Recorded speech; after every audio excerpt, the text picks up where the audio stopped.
Hi everybody, Mrs. Jenner here. So today I wanted to talk about a book that I finished just this morning. It's so good. I honestly haven't formed the words to describe how good it is yet, but I wanted to talk about it with you today. Before I tell you what this book is, I want you to kind of get into the head of the main character. Her name is Tempest. She's 17 years old. She lives in a world that is a lot different from ours. It's completely covered in water. There were some great waves years and years ago before she was born that came and washed everything out.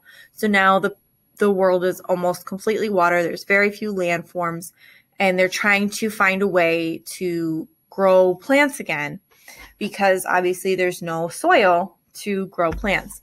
So plants are very rare.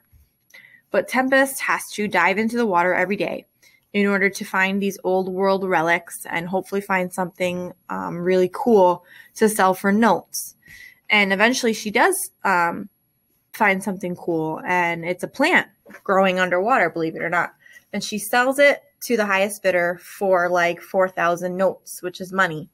And what's not expected is that she uses these notes not to better her life or buy something really cool. She does it so that she can revive her dead sister. Yeah.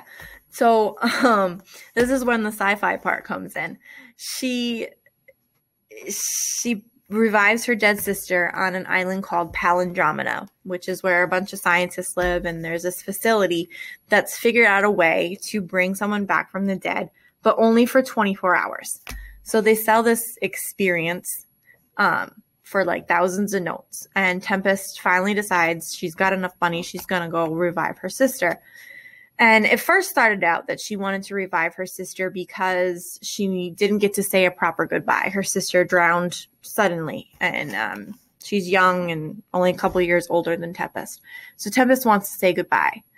But shortly after her sister dies, Tempest finds out from one of her friends, her sister's friends, that she has a secret.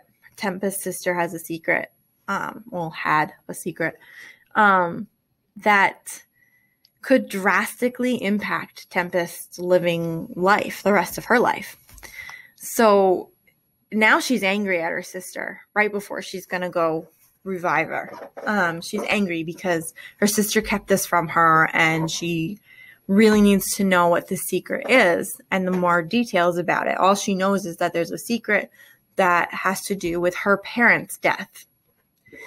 So she goes to Palindromina, and she starts the procedure with their warden on reviving her sister. When a patient is, well, it's not really a patient, but I guess a patient is revived for their 24 hours, they don't know that they've died. What happens is the scientists kind of wipe their memory from the day or two before their death, so they don't remember dying. They think they're waking up in a hospital after an accident. So the person that's going to see them, in this case Tempest, is the only other person in the room with them, and they're the only ones that know that they've died. The other person have died. So Tempest is in the room with her sister, Elise. And Elise wakes up. And at first, she's not sure what happened. She believes the story that she had an accident and she's in the hospital. But as the minutes tick on, Elise starts to question some things because her memory is very, very hazy. She questions whether or not she died or not, because their parents worked at Palindromina before they died. So Tempest and Elise kind of have some sort of knowledge about what goes on at Palindromina. So Elise finally thinks that she's dead, and she tries to get Tempest to tell her if she actually died or not. And she kind of uses that as a bargaining tool to not tell Tempest her secret. So Elise's not telling Tempest what's going on, what the secret was. Tempest's not telling Elise that she's actually dead, and the whole thing just kind of blows up until eventually Elise figures out that she's dead, and Tempest gets a little bit more information about the secret. Not too much, because then Elise wants Tempest to break her out of Palindromina, which is a big no-no. And things just do not go as expected from that point on. Their warden, he's not who they say, or he's not who he says he is. He's got tons of secrets, and tons of connections back to these girls, actually, that you learn in the end of the book.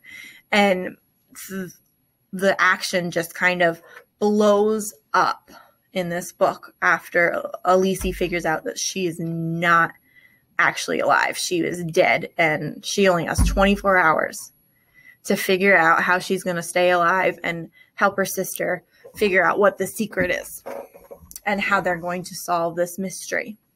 She's not even so much concerned about, staying alive for the rest of however long. She doesn't want to beat that clock so much as Tempest does, but she wants to help Tempest with this secret that she herself only knows a little bit about. So as you're reading, you're trying to figure out, how is all this going to happen? How are these futures going to intertwine with one another?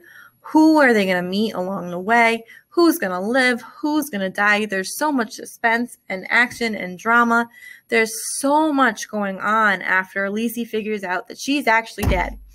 And I never would have thought that a character that died was actually going to have this much of an impact on the story.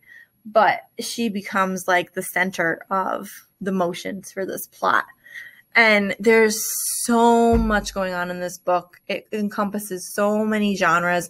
There's dystopian, fantasy, sci-fi, action and adventure.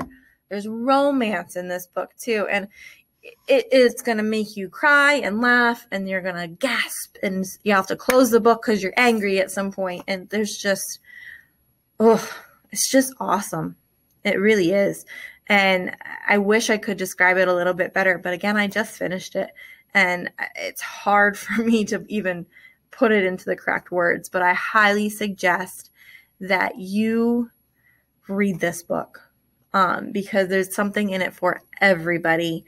It's not just a sci-fi book, and it's not just a fantasy or a romance. There's something for everybody in there. And it's called The Vanishing Deep. Even the title's intriguing, right? So this is a new book in our library, and I'm going to go quarantine it and then put it on the shelf so that somebody in our school can go place a hold on it in our catalog, and I can get it to them in their English class. Thanks for watching.